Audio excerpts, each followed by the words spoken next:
ওকে, তারপর নাম্বার সিতে আসি। নাম্বার সিতে বলছে যে at 8:48 AM a passenger on the ship notices that the lighthouse is due east of the ship. At 9 AM the same passenger notices that the lighthouse is now not east of the ship. So এখানে এই কোয়েশ্চেনটাকে আমি দেখলাম mark স্কিমে অনেক weird একটা ওয়েতে করছে, যদিও উইয়ার্ড না, মানে সেন্স অফ আন্ডারস্ট্যান্ডিং থাকলে ওই জিনিসটা বোঝা যাবে।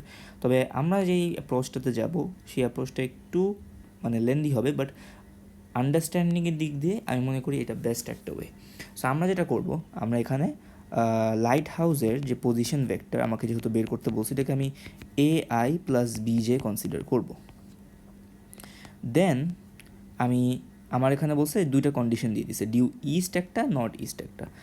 ডিউ ইস্ট হইলে যেটা হয়, আমার শিপ এবং আমার লাইট হাউসটা ওদের যে ভেক্টরটা সেম হয়। কিভাবে যে ভেক্টরটা সেম হয় আমি যদি একটু দেখাই, সেটা হচ্ছে গিয়ে, ধরো আমার শিপটা হচ্ছে এখানে আছে, সো ডিউ ইস্টে কী হয়, ডিউ ইস্ট বলতে মানে লাইট হাউসটা ঠিক শিপের বরাবর রাইট সাইডে আছে, এই যে এখানে লাইট হাউসটা আছে।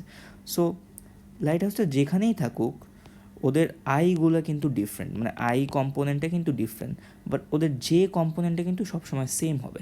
তাহলে আমরা যে কম্পোনেন্টটা বের করছিলাম এটাকে যদি আমি আমার এখানে ইকুয়াল করে দিই, 10 - 5t is equals to B করে দিব। এই যে আমার যে কম্পোনেন্টগুলোকে ইকুয়াল করে দিলাম। এখন আমরা তো জানি যে কোন টাইমে ওরা ডিউ ইস্টে, সেটা হচ্ছে 8:48। সো 7 AM থেকে 8:48 হচ্ছে 1.8 আওয়ার্স, রাইট?